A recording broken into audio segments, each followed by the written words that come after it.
Hello everyone, welcome back to our channel.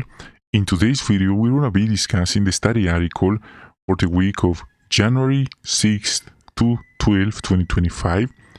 So friends, we welcome you. Thanks for joining us. And now let's dive in. So the study article 44 entitled How to Cope with Injustice. The theme text reads, "Don't let yourself be conquered by the evil, but keep conquering the evil with the good." Romans 12:21. And how to cope with injustice in a way that avoids making matters worse. Okay, let's start with paragraph 1 and 2. How might injustice affect all of us in one way or another? So we notice that in this world today, prejudice, inequality, and oppression are common.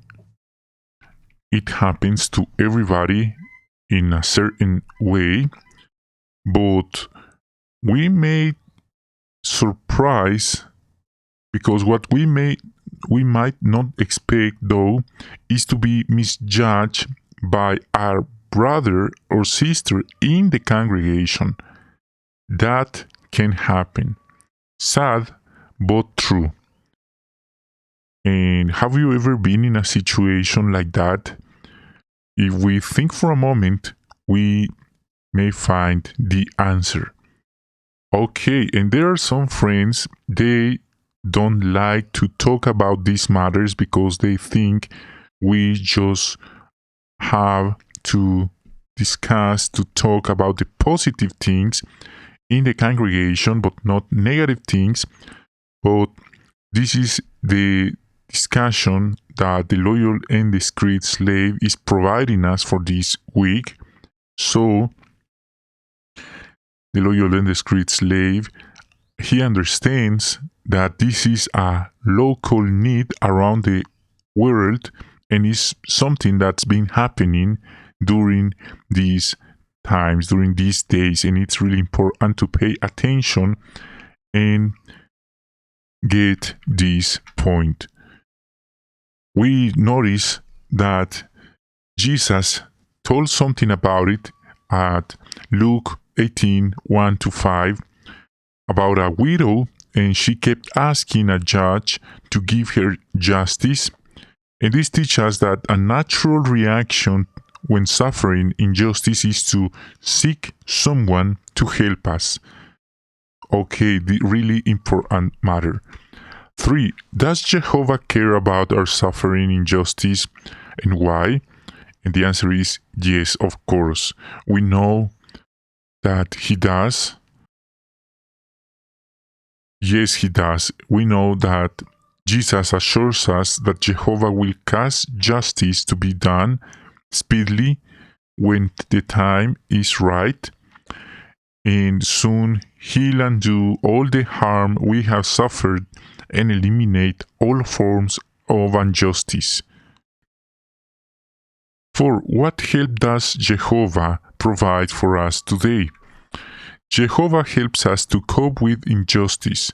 He teaches us how to avoid doing something unwise when we are treated unfairly. Another comment, through His Son, Jesus, Jehovah provides us with the perfect example of the way we can deal with injustice, and He gives us practical counsel that we can apply when we are treated unjustly. And, really important matter, superior authorities. That's another help that Jehovah provides us when someone is dealing with injustice. The existing authorities stand placed in the relative positions by God, so that's His arrangement. Okay, let's move on to the next one. Be careful about how you react to injustice.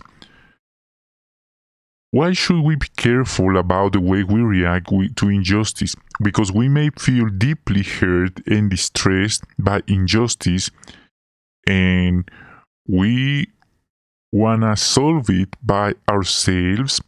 So we need to be careful about how we react so that we don't do something foolish or even worse than the situation itself. And let's see some examples about it. What does the example of Absalom teach us? So the context, 2 Samuel 13, 20 to 23, and let's read it to get the idea what was going on. So we read, at this, her brother Absalom asked her, "Was it your brother Amnon who was with you? And now keep silent, my sister, he's your brother." So friends, we want to highlight this expression, this answer from Absalom, keep silent, he's your brother. So this is very common today when someone is suffering a kind of abuse, for example. The normal answer of some people is keep it silent. He's your brother. But that's not okay. We must be careful with the counsel we are giving. And why? Because then we notice Absalom's reaction 2 years later.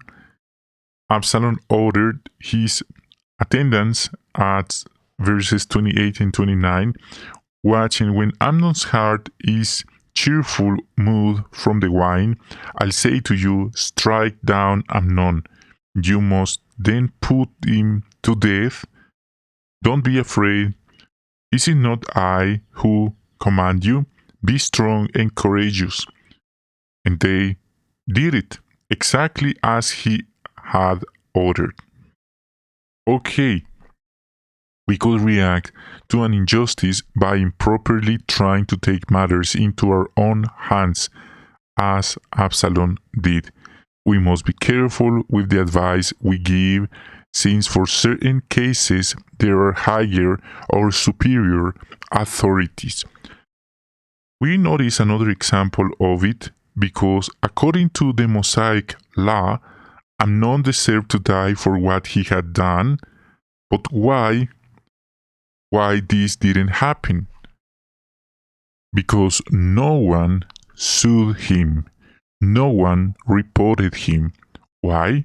Because Absalom's idea was keep silent.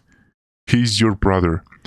So this is very important, friends. We understand that there is a significant difference between a minor offense versus a serious and grave offense, as this case.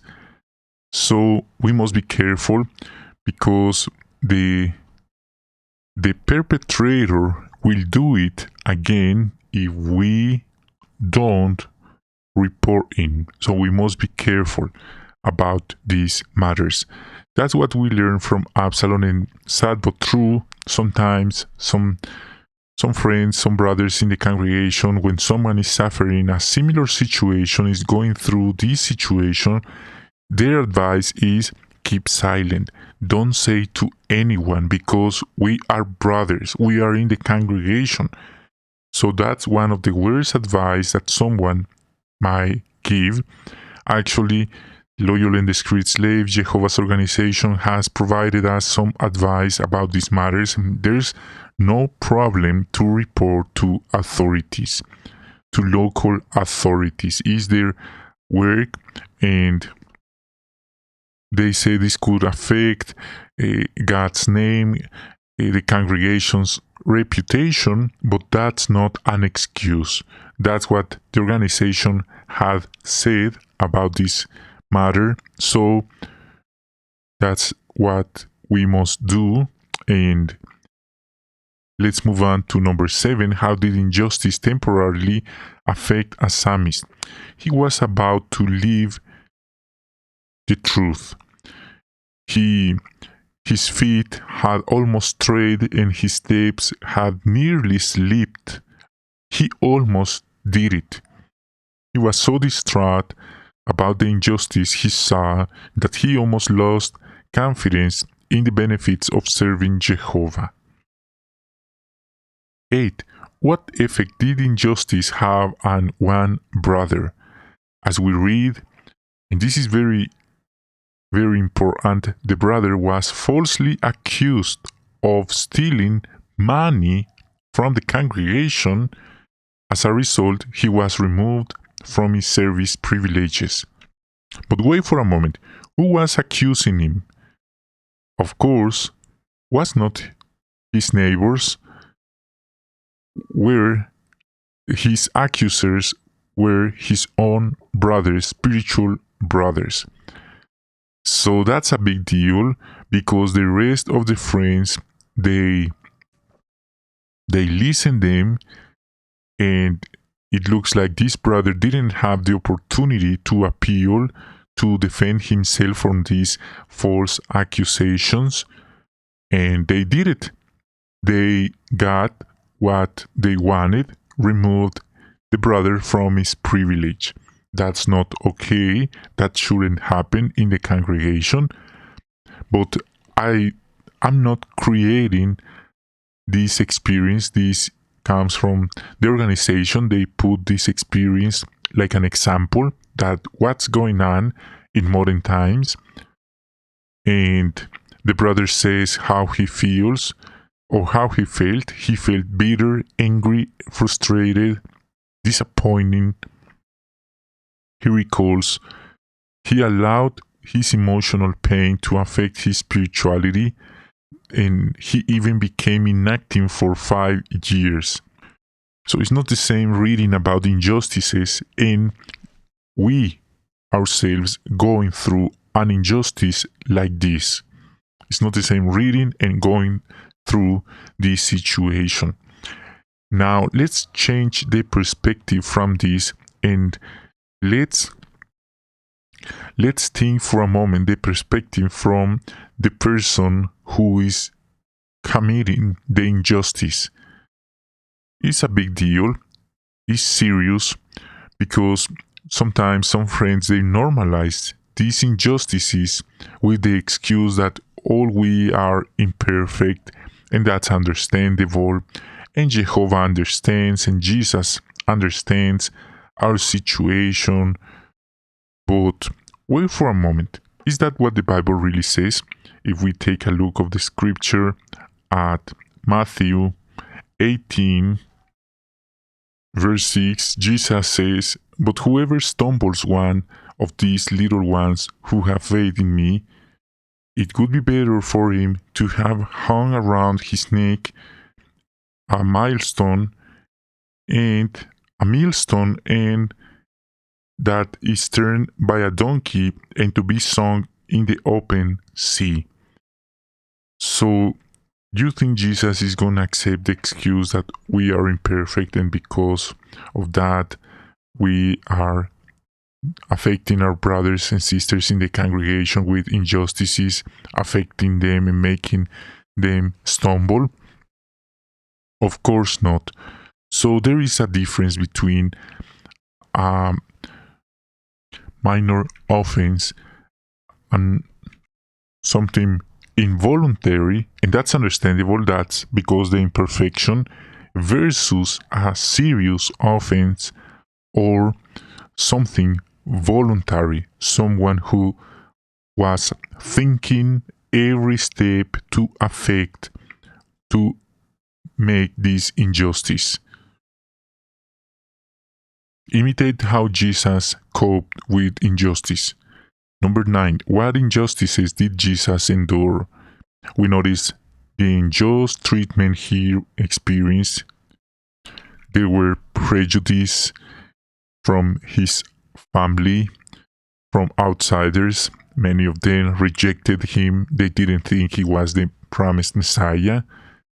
And his unbelieving relatives accused him of being out of his mind. The religious leaders accused him of collaborating with demons. And Roman soldiers mocked him, physically assaulted him, and eventually killed him. And there were more injustices that he suffered.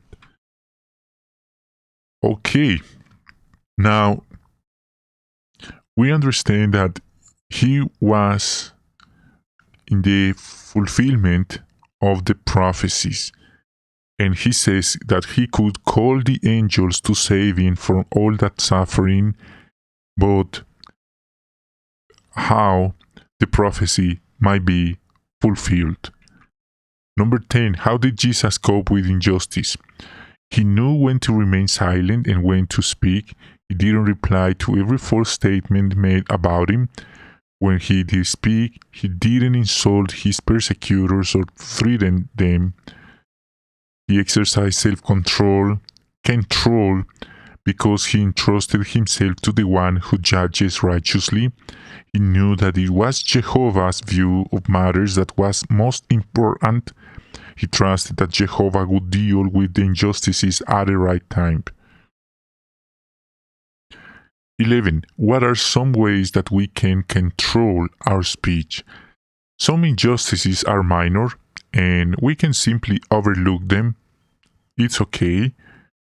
But what about if it's not a minor injustice, it's a serious and grave injustice like the abuse from Tamar and her brother Amnon and Absalom? So that's a big deal that changes everything, and we must be careful with our reaction, and we may remain silent to avoid something, but keep this in mind. Sometimes remain silent is the worst thing that we can make. For example, if there is a perpetrator and we remain silent, we don't say to anyone, including superior authorities, this perpetrator will do it again with innocent people.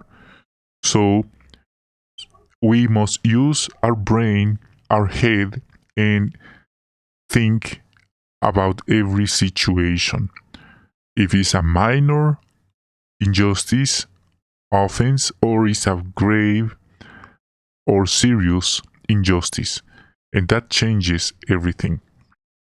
At other times, we may need to speak up when we observe unfair treatment, as we've been said, or when we need to defend the truth.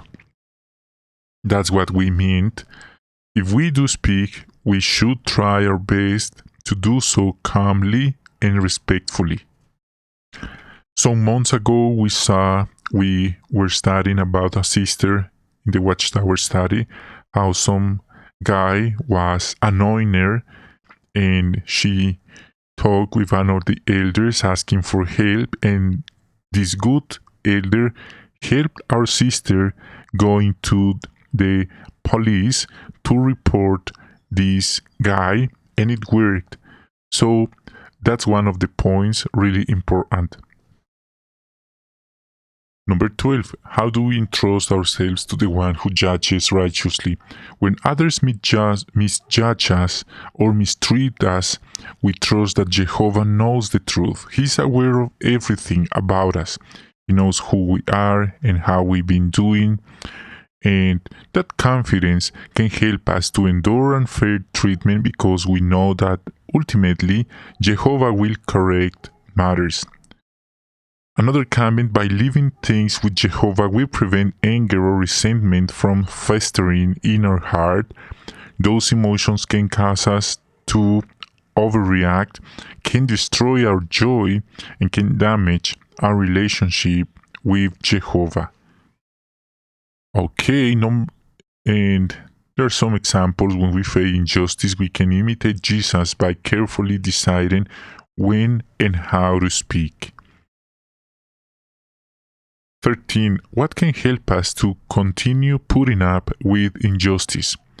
We must remember that Jehovah knows what we are going through, and Jesus also suffered many injustices, fully understands our feelings. So that's understandable. That's what Hebrews 4:15 and 16 reads.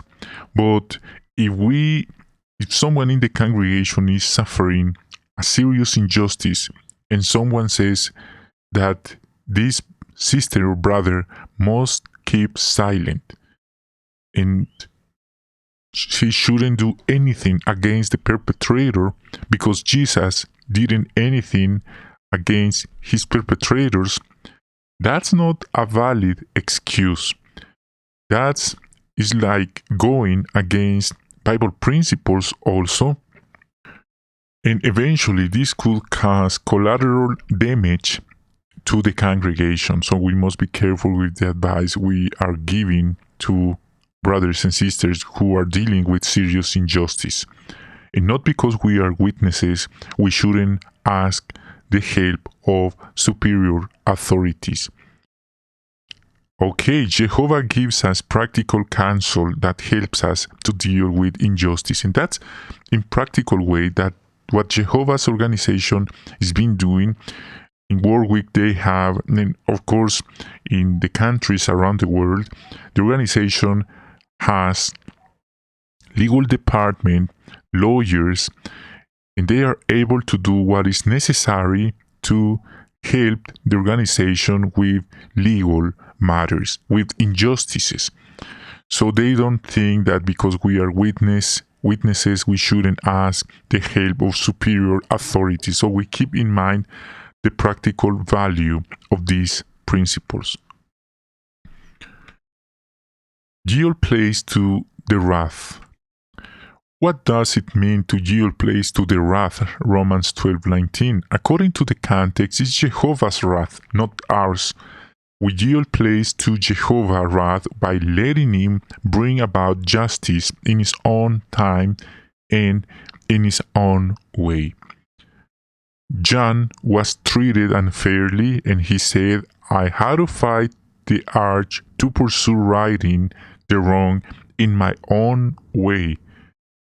Think for a moment someone who's thinking to hit or beating someone because that's his immediate reaction. So instead of that, we prefer to ask him for help to wait on Jehovah. 15. What is best to wait on Jehovah to correct a matter? If we do so, we'll be spared the burden and frustration of trying to solve the problem ourselves. Jehovah offers to help us. He says, as it were, leave the injustice to me, I'll take care of things. Another comment, if we accept Jehovah's promise, I'll repay, we can't let the matter go. We can let the matter go, confident that he'll handle the situation the best possible way. Keep conquering the evil with the good. 16 and 17, how can prayer help us to keep conquering the evil with the good? Romans 12:21 reads, keep conquering the evil with the good. And this is the great and big deal, the challenge. Jesus says, continue to love your enemies and to pray for those who persecute you, blessing those who affected you.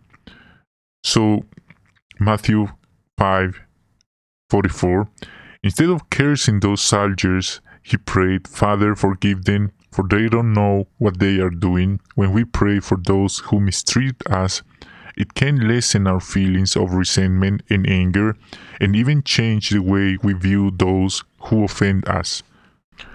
Okay, that's perfect. That's great. Great advice from the great Master Jesus.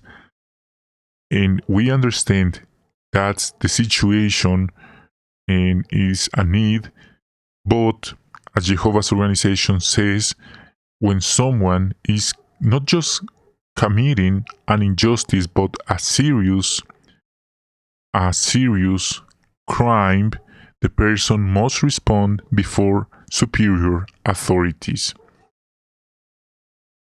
18. How did prayer help Alberto and John to cope with injustice? Brother Alberto says he prayed for the brothers who treated him unfairly. He asked Jehovah several times to help him put this injustice behind him. John says, many times I prayed for the brother who hurt me. Such prayers helped me view him more objectively without judging him. And those prayers also gave me peace of mind. 19. What must we do until the end of this system? So we must watch out around us. And the Bible is saying something really important to us, especially if we've been suffering some injustice. At Apocalypse or Revelation 22:11 reads, "Let the one who is unrighteous, who is unfair, continue in unrighteousness, and let the filthy one continue in his filth. But let the righteous one continue in righteousness, and let the holy one continue in holiness. Look, I'm coming quickly, and the reward I give is with me, to repay each one according to his work." Beautiful. It's not just a kind word, it's a living promise from Jesus himself.